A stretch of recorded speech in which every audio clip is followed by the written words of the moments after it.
leci ten łańcuszek nowy. Link do tego łańcuszka znajdziecie w opisie filmu.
W tym kierunku,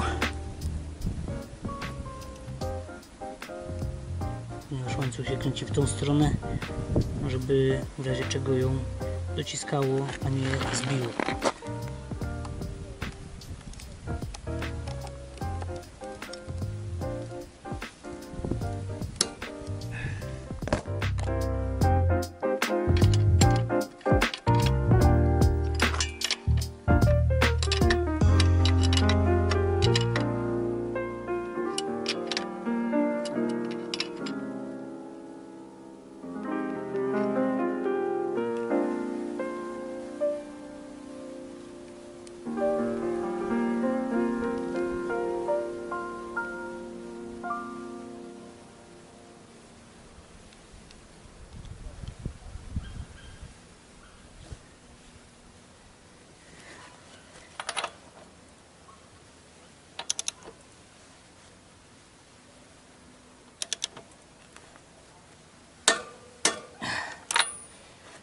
Klucz bardzo dobry do tego motocykla, jak i do każdego innego, z szerokim zakresem.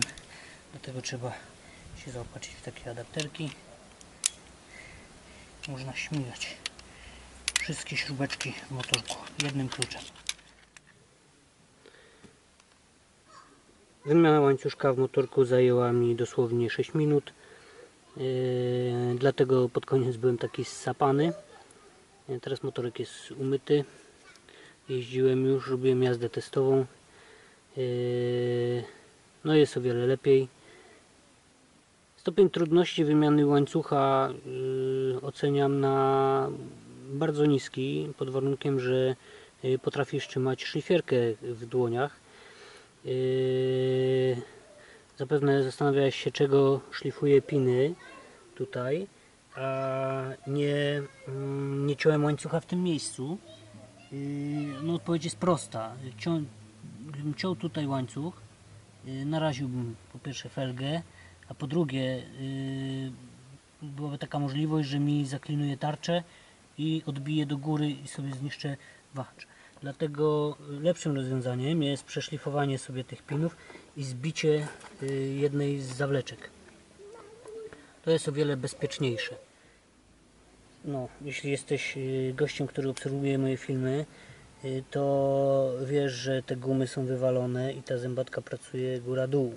To będę wymieniał, będę coś tam robił w przyszłości, ale dodatkowo zaczęła mi się kołysać zębatka w ten sposób, co sugeruje raczej, że łożyska są wyrąbane. Także będę to rozbierał w najbliższym czasie i muszę sprawdzić, no, co tam się zadziało, bo no, nie podoba mi się to.